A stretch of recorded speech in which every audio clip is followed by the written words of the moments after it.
rappelle simplement qu'en 2020, juillet, une enquête avait été conduite par CEO Africa avec le cabinet Deloitte, et l'enquête consistait pour 2500 investisseurs étrangers et africains à répondre à la question suivante.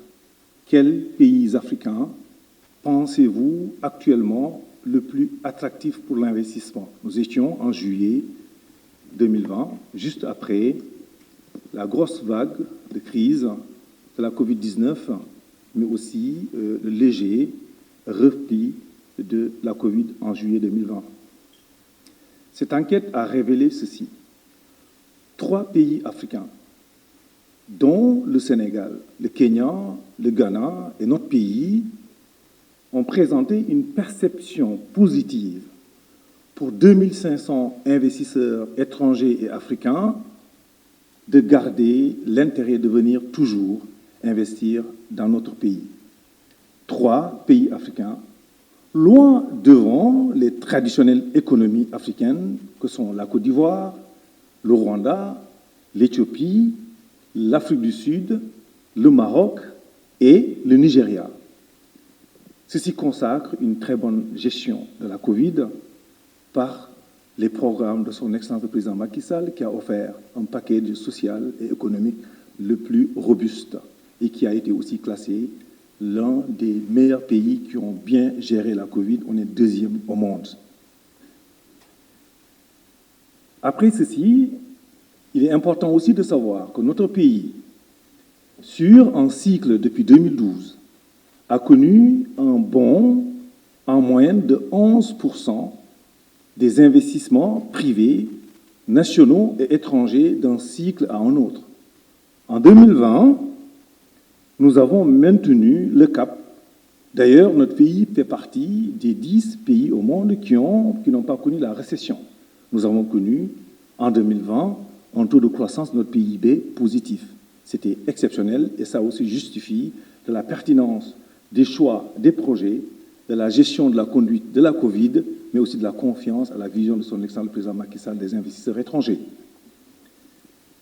Nous avons alors imaginé, parce que l'objectif était de faire une évolution et un bond de 15% d'une année à une autre. L'objectif était donc de se poser la question comment rebâtir la stratégie entre 2021 et 2023, donc, qui est donc le cycle temporel du PAP 2, qui avait été lancé le 18 décembre 2018 à Paris. Son Excellence le Président Macky Sall nous a instruit, son gouvernement, de rebâtir des réformes majeures et courageuses pour aller vers un cycle de bond de 35%, avec les réformes XXL pour l'investissement, les réformes sur les zones économiques spéciales, dont le lead est porté par le ministre de l'Économie, du Plan et de la Coopération.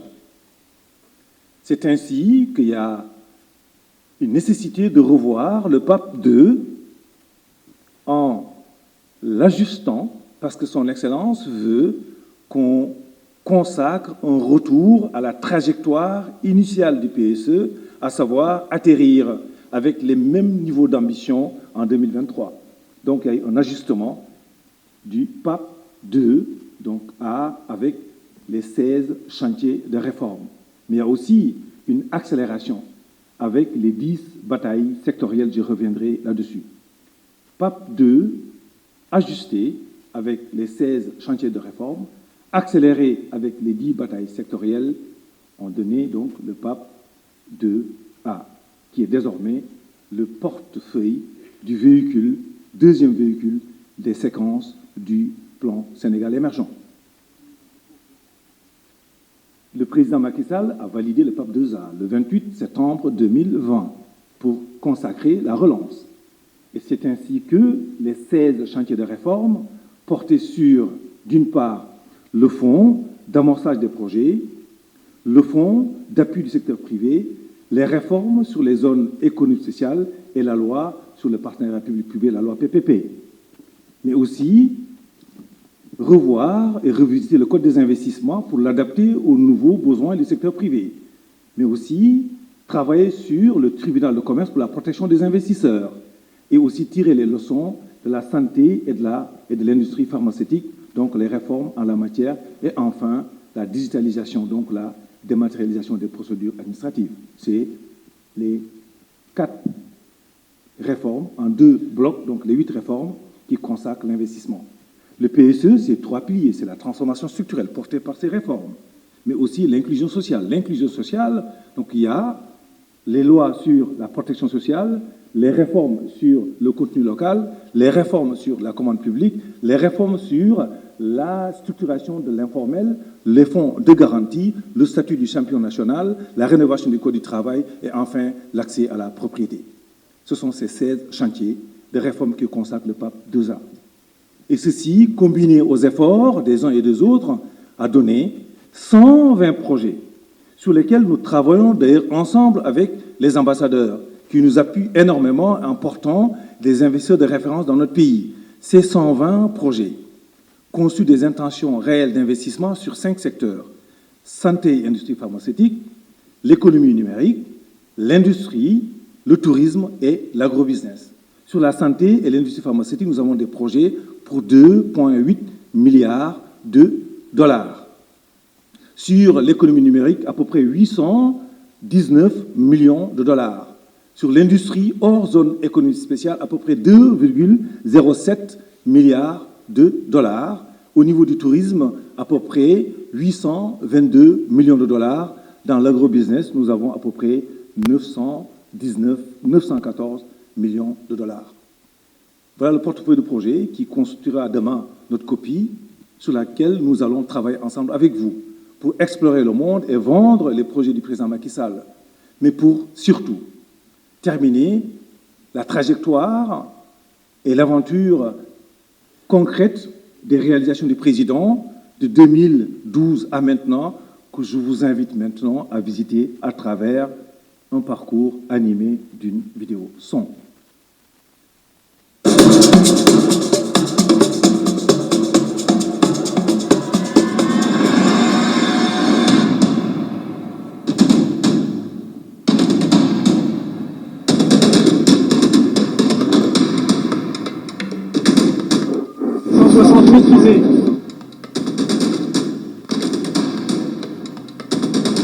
Sous l'ère du président Macky Sall, de nombreux projets d'envergure naissent et se réalisent à grande vitesse.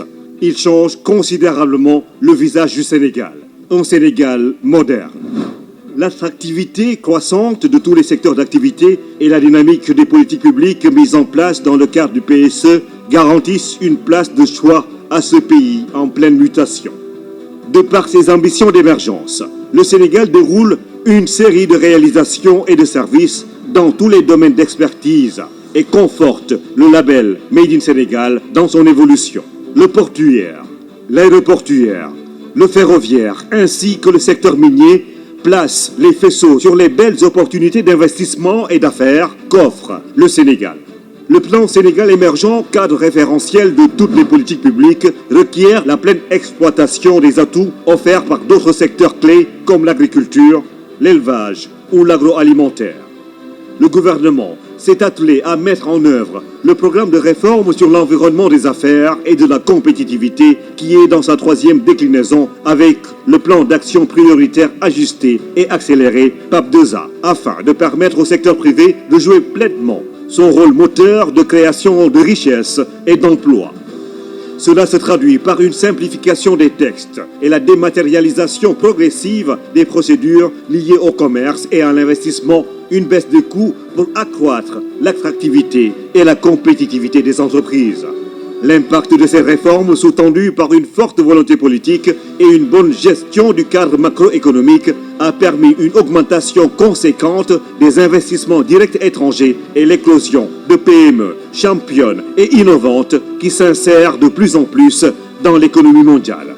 Le renforcement du capital humain, de la protection sociale, du développement durable et de la bonne gouvernance ont contribué à renforcer l'image d'un pays aux performances économiques avérées, stables et créditées d'une réelle reconnaissance internationale. La nouvelle ville de Diamniadio, à 30 minutes de la capitale, livre tous ses projets de dernière génération, comme le parc industriel intégré de Diamniadio, le centre international de conférences, les sphères ministérielles, le marché d'intérêt national, une gare des gros porteurs, un stade omnisport.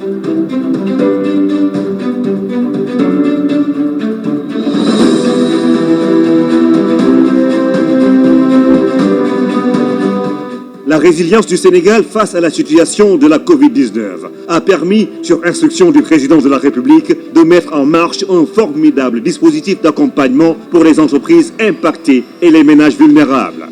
Afin de relancer l'économie sénégalaise, le président Macky Sall a adopté un plan de relance PAP 2A pour ajuster et accélérer les politiques économiques et sectorielles en vue d'atteindre la souveraineté alimentaire et sanitaire. Fort de la constance de sa vision, Son Excellence, M. Macky Sall, s'est mis aux commandes d'une réelle relance de la croissance de notre pays afin de concilier la résilience des entreprises et d'accompagner la reprise de l'activité économique. Le programme de relance à plus de 22 milliards d'euros touche tous les secteurs prioritaires. Santé et pharmacie, agriculture et agrobusiness, zones économiques spéciales, industrie et transformation, tourisme, infrastructure, numérique, protection sociale, tout en capitalisant sur les perspectives gazières et pétrolières du Sénégal. Au Sénégal, on avait un gros problème de mobilité. La Casamance, par exemple, c'est la région sud. Mais il y avait la Gambie entre le nord et le sud du Sénégal. Et surtout, il y avait une barrière naturelle, le fleuve Gambie, le pont sur la Gambie, qui va consacrer la continuité territoriale. C'est ça aussi qui permettra de connecter le pays, de créer les opportunités, valoriser davantage les territoires. L'un des chantiers les plus emblématiques est la création du TER entre Dakar et le tout nouvel aéroport international Blaise Diagne. Objectif, désenclaver la capitale et la soulager de ses embouteillages. Ce train permettra de relier Diamniadio à Dakar en 22 minutes. Au TER s'ajoute un autre projet d'envergure qui va également contribuer à faciliter la mobilité dans la région. Le BRT, Bus Rapid Transit, un projet moderne et sécurisé de transport collectif par bus avec des voies dédiées. Une belle combinaison TER-BRT pour un transport multimodal. Avec son aéroport ultramoderne aux standards internationaux, le Sénégal s'érige en hub sous-régional à travers Air Sénégal, la compagnie aérienne nationale, ainsi que son prochain port de 4e génération à Ndayane. Reprise et adaptabilité dans la continuité des affaires du pays permettent une réadaptation de l'offre nationale afin de tenir les rendez-vous des grands projets initiés et réussir les chantiers de maîtrise de la souveraineté alimentaire, sanitaire et sécuritaire.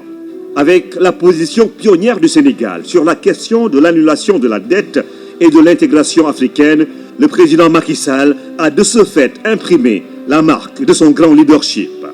Le monde, à l'écoute de cette question majeure de résilience, fait du Sénégal un partenaire ouvert et solidaire pour explorer toutes les opportunités de la reprise. Devant vous, chers ambassadeurs, le Sénégal et son président vous invitent à découvrir une nation engagée pour sa croissance, gage d'un avenir réinventé. Merci de votre attention. Merci.